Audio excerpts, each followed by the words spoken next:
This video is about a topic that I doubt you've ever seen from anyone before. Because usually I'm the one who nitpicks on everything and everyone else is hyping everything. I just emphasize more on the negative stuff. And I think it's time for such a video. Because I actually wanted to do it for quite a while now. It is about 5 great phones that for some maybe known or unknown reason left me cold. And I definitely get one thing. A lot of people will be pissed if their phone will be mentioned, and it is fine.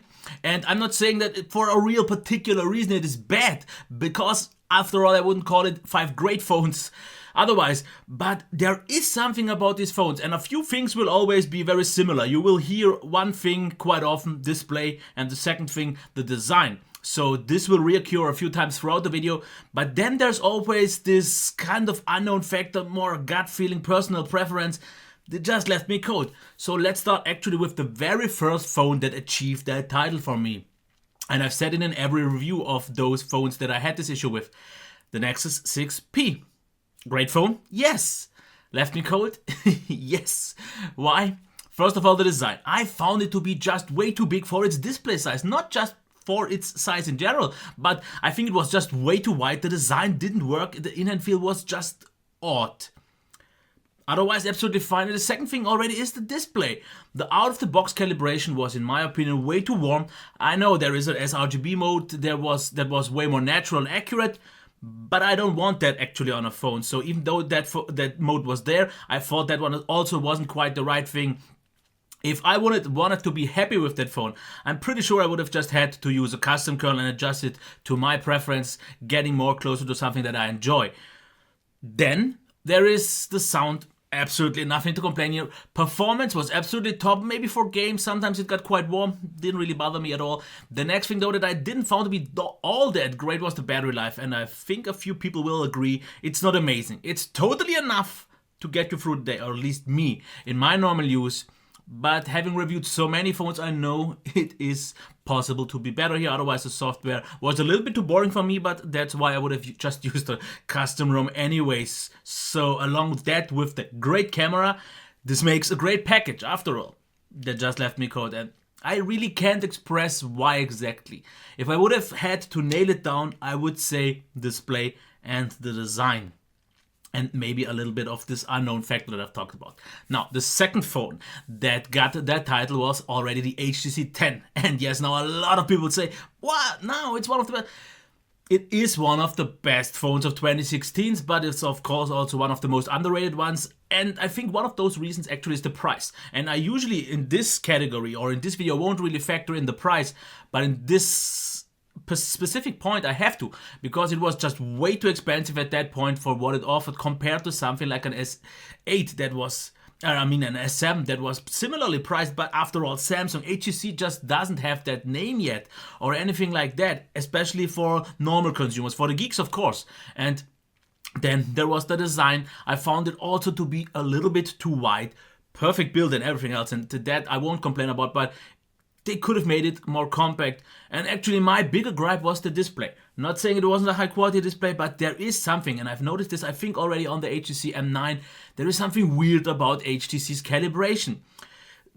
Colors just looked wrong, and I'm not talking about wrong in the center in the terms of not saturated enough or oversaturated. They just wear off the scale. Greens didn't look proper green, and orange and so on, and everything looked a little bit odd. And this just put me off. Maybe you can correct it, but out of the box it wasn't at least possible. Color temperature control or something like that didn't help. So that is a very important factor for me, the display. Because after all, you look at it all the time, and that put me off. So that's the one thing. Performance was solid.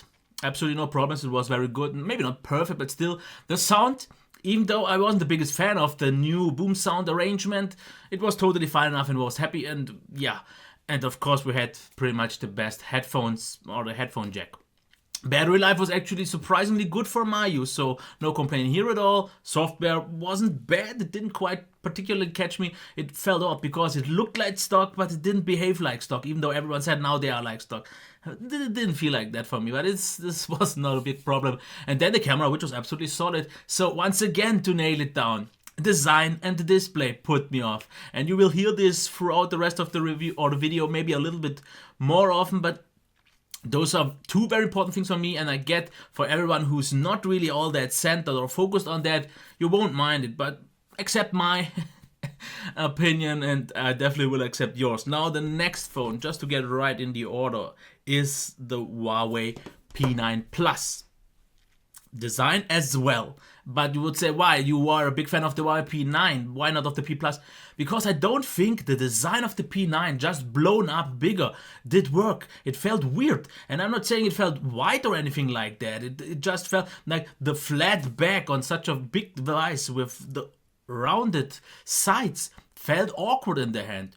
What I liked was actually the clear coated back, because that gave me actually quite some grip. But overall, the design wasn't right for me. It felt a little bit out of place. Just blowing a nice designed phone up, not what I wanted. And then a display.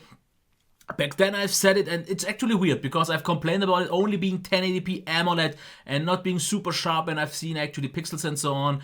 With an LCD I would have been happy, but I also have to see one thing. I was absolutely pleased with the AMOLED 1080p display, also 5.5 inches on the Z Play from Moto. Same for the Lenovo P2. Now, why wasn't I happy with that one? It has a little bit something to do that back at that time it was a flagship with a flagship price at around 700, and for this price I just expect more. And then there was something else about this display. I don't know what. It wasn't the calibration, because that one is, as on every other Huawei phone, absolutely stunning, brilliant. I love it. But for the price, it just didn't get it for me. Sound, absolutely fine. We also had the kind of HEC sound. Headphone jack wasn't that great. Performance was very good, but it felt actually a little bit more laggy than, for example, the P9 for some reason. Maybe with updates they fixed that. Battery life was very good, maybe even great. I can't remember so much, I know, but it wasn't what I expected it could have been. But okay, software, EMUI, won't really complain about that. It's fine. And the camera was absolutely fine as well. So once again, design and display. I know I'm repeating myself all the time with a little bit of performance here and there. And it just didn't catch me. The next phone, Pixel XL. And once again, this is a great phone. But here I actually have a few more things to nag about. Because once again, design. It felt way too big, the Pixel XL in the hand. Huge bezels all around. I just did not like that so much. And it looked and felt super boring and not actually that premium as it was priced or should have been. Display, no complaints here. It was a beautiful display. Sound of the speaker was actually, for the price and for a flagship and for pretty much one of the best phones of 2016, not all that great. But it was good enough, but not all that great. For this price, I expected to be better. Other brands have shown this. Headphone jack wasn't all a great performance, absolutely top notch, no complaints here at all. Then we have the battery life, that was solid. It wasn't that great as I would have expected and what I've seen from other people talking about. Yep. Software, once again, similar to what I've said about the Nexus 6P, a little bit boring. Custom ROM, no problem. Camera, beautiful, loved it. One of my favorite, if not the favorite cameras. And to end this video with my last choice, and actually one of my last reviews, the Huawei Mate 9. Now, why is that on the list? First of all, price. Way too expensive, at least here in Europe, for what it offers you. I still see people a lot asking me, should I get the Mate 8 or the Mate 9?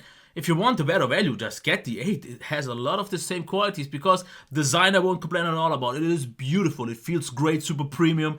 The display, and no complaints here at all, it being 5.9 inch with just 1080p. It looked clear, sharp, perfect calibration, loved it. Speaker, absolutely fine enough, no complaints at all. Headphone jack could have been better. Performance is actually one of my gripes here, because the performance had way too many slowdowns for me to be a proper real flagship. They could fix this with updates, but I usually don't like to rely on updates. It should be that great as it is when I review it, and not like half a year later or how many months later. So that is what I wasn't so happy about. Battery life was great plus, even though I expected actually more.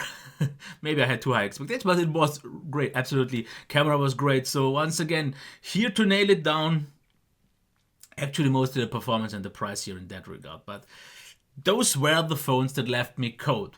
And what I want to know now from you, before you stop bashing me and telling me that I've said shit, tell me your great phones that left you cold, if that was ever the case. Because usually if I would have such a phone, I wouldn't buy it. I guess pretty much all of you buy a phone and then you aren't cold. But if you have maybe experienced once a phone that was great actually in many ways but left you cold, let me know in the comments, and then you can tell me how stupid I am about my decisions. But I just like to point out the flaws, because I know a lot of people are super happy with those phones, and I totally get why.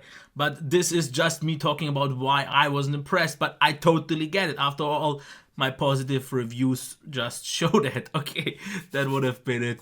You know the rest. Okay, bye.